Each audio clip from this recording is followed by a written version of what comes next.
The Young and the Restless spoilers. The walls of Sienna's mind had begun to collapse long before anyone noticed.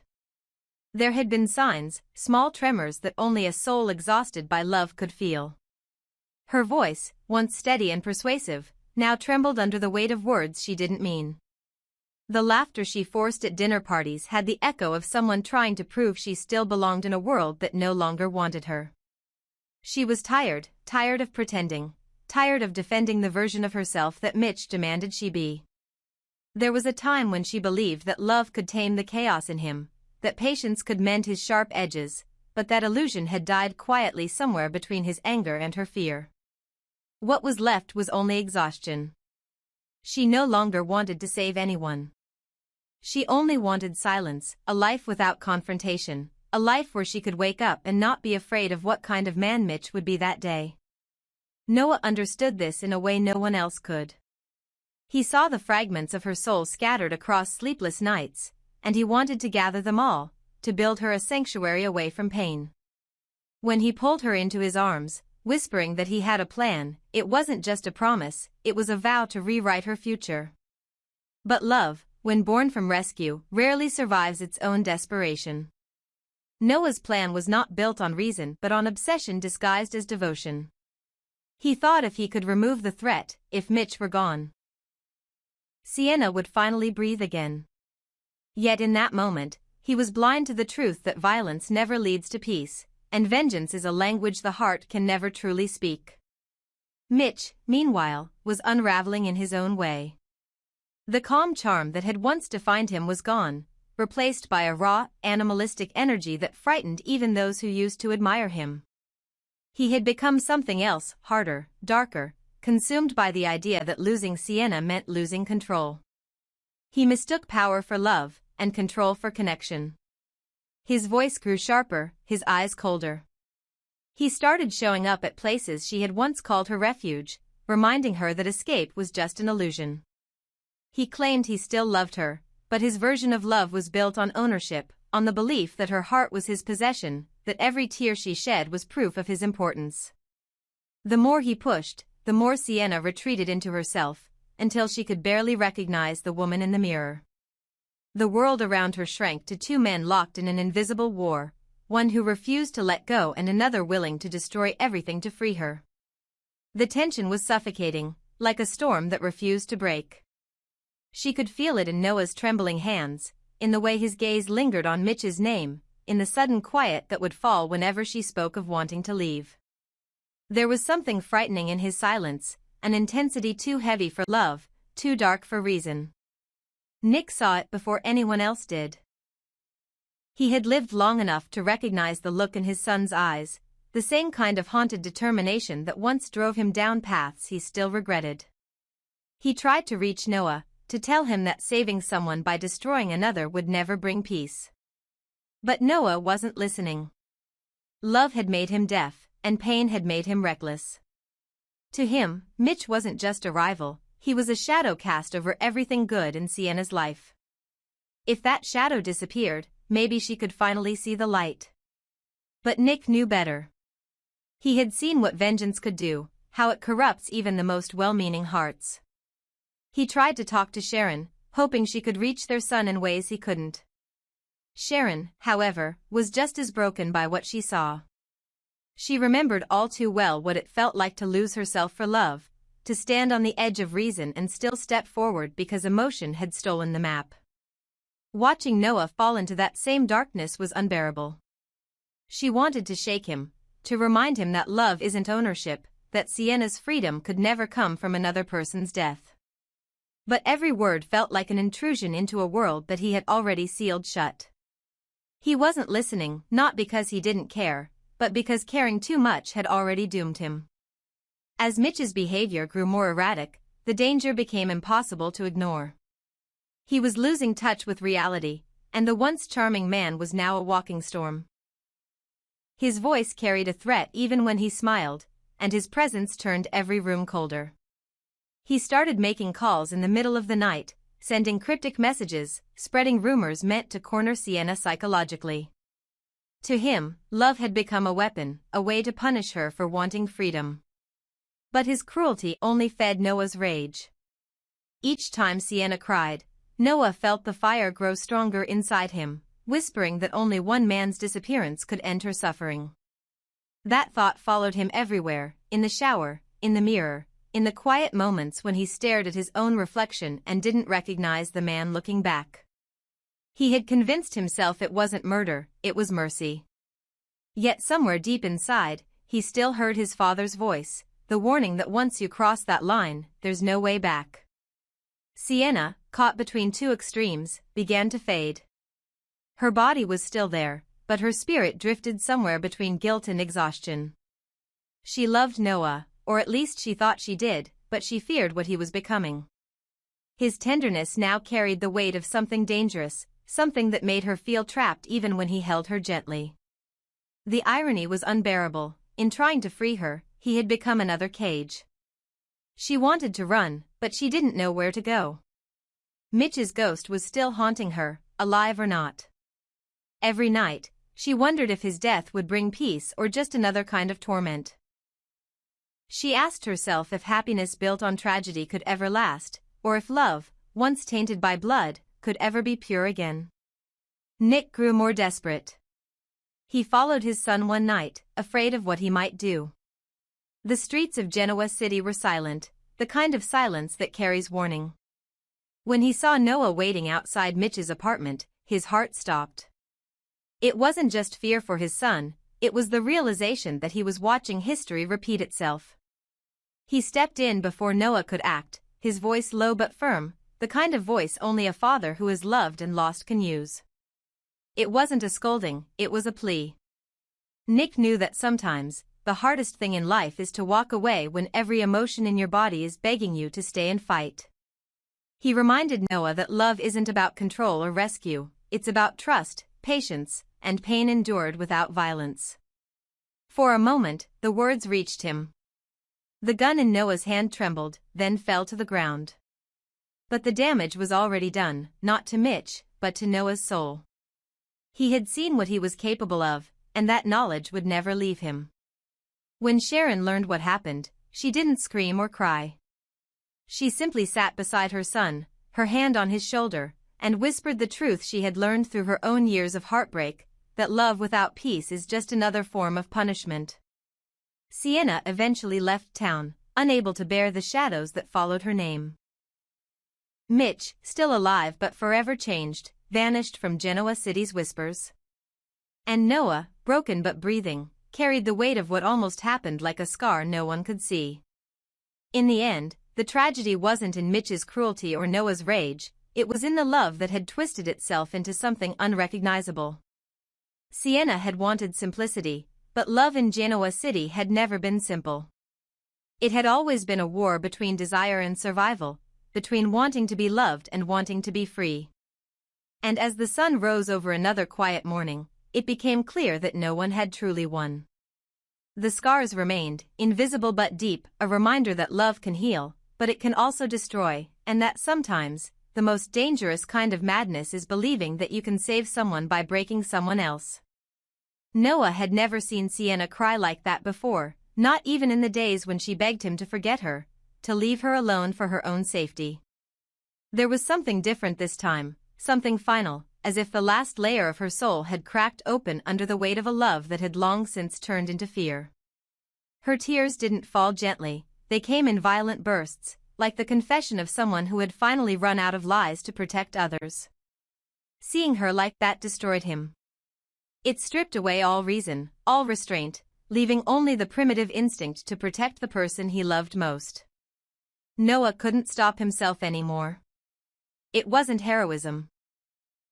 It was obsession, the kind that burns through judgment and replaces it with the illusion of righteousness. Every time she trembled, every time her voice broke, it fed the dangerous belief inside him that the only way to save her was to eliminate the man who had broken her. Mitch had become the embodiment of everything cruel and twisted in Sienna's life. To Noah, he was not just a rival or a failed lover, he was a monster in human skin. He told himself that what he was planning wasn't murder, it was mercy. But mercy has never been born from anger, and Noah's heart was nothing but fire. He had tried once before to end Mitch's control, a secret buried in the shadows of a failed attempt, a confrontation gone wrong, a plan that left more blood in his own hands than he ever intended. He thought he could outsmart Mitch, that love and fury would make him stronger, but he underestimated the darkness in the man he was fighting. Mitch survived. And the moment he did, everything changed. Mitch had come back harder, colder, and crueler than before. Whatever humanity was left in him had been replaced by vengeance. He didn't just want to punish Noah, he wanted to make him watch as Sienna crumbled piece by piece. He stalked her life like a ghost that refused to fade, always there, unseen but felt. He twisted her words, manipulated her emotions, turned her reality into a maze of fear and confusion. The bruises weren't always physical. They lived in her silence, in the way she flinched when the phone rang, in the way her eyes darted toward the door every time she heard footsteps outside. Mitch didn't need to hit her to hurt her, his weapon was control, and he wielded it with the precision of a man who enjoyed watching others suffer. People said he had changed, that power had made him ruthless, but the truth was far simpler, he had always been that way. Love had only hidden the monster for a while. Now, the mask was gone, and what remained was something dangerous and unrestrained. When Sienna finally gathered the courage to confront Nick, her voice trembled but her words carried the weight of desperation. She told him she didn't love Matt anymore, that whatever once connected them had rotted into fear and humiliation. She confessed that she had tried to leave, but Matt had locked her life in a prison of manipulation. He controlled her finances, her movements, even her reputation. If she spoke out, he would destroy her. But the truth was, she had already been destroyed, she just hadn't realized it yet. Her plea was not for justice, it was for survival. "Help me," she whispered, her hands trembling as if her body itself no longer believed she could be saved. Nick had seen many kinds of pain in his life, but this was different. It was the kind of quiet terror that comes from being hunted by someone you once trusted. And what broke him most was realizing how deep his son was already entangled in that same darkness. Noah's guilt had turned into determination. He told himself that last time he failed because he hesitated, because he still believed in redemption. Now he knew better. Mitch wasn't a man, he was a disease, and the only cure was to remove him completely. But vengeance had a way of twisting logic. Noah began to see himself as both savior and judge, his love for Sienna merging with the delusion that her freedom depended solely on his courage. He stopped sleeping, stopped eating, spending nights mapping out the moments when Mitch would be alone, vulnerable. It wasn't the first time a Newman had been seduced by the illusion of control, but this time, it felt irreversible. Mitch's survival after the failed assassination had only deepened Noah's torment. The memory of that night, the chaos, the struggle, the look in Mitch's eyes before he escaped, haunted him like a ghost whispering that he wasn't good enough to protect anyone. Now, every time Sienna cried, that voice grew louder, "You failed her once. Don't fail again." Nick saw the signs. He could feel the storm gathering around his son and the woman he was willing to destroy himself for. He tried to reason with him, to remind him that vengeance doesn't heal wounds, it only creates new ones. But Noah wasn't the same boy who used to come to him for advice. He had the haunted look of someone who had already crossed lines he could never uncross. Nick reached out to Sharon, hoping she could reach the last piece of humanity left in their son. Sharon, broken-hearted, tried to remind Noah that love rooted in violence can never set anyone free.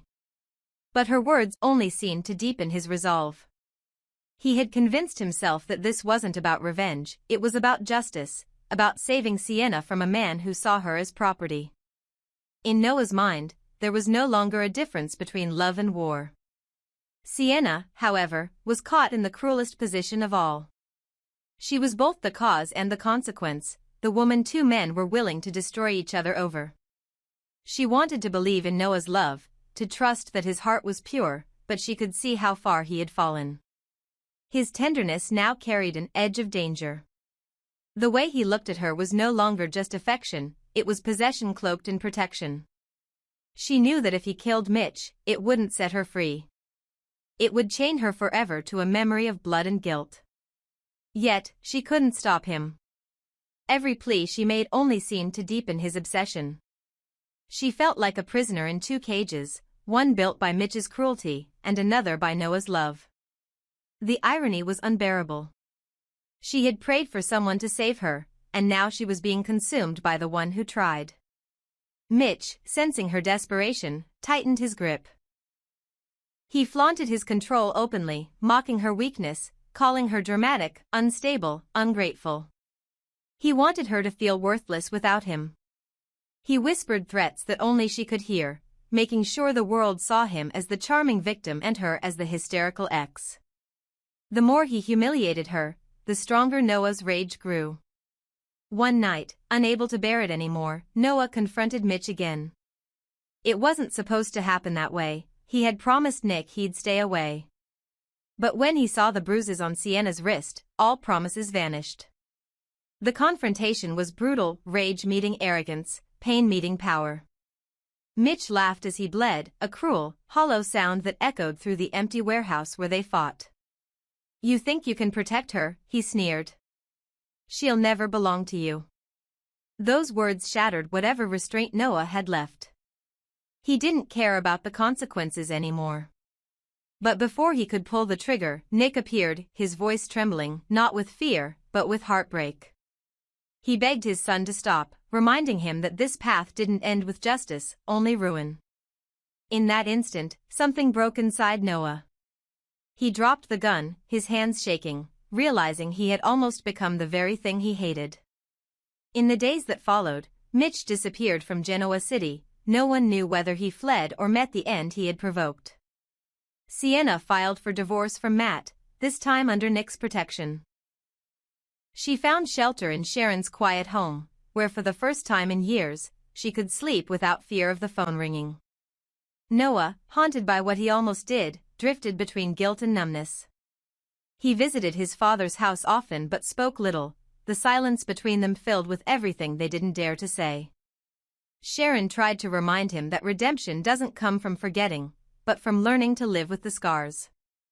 And Sienna, fragile yet stronger than anyone imagined, began to rebuild her life from the ashes. Yet even in peace, the shadows lingered.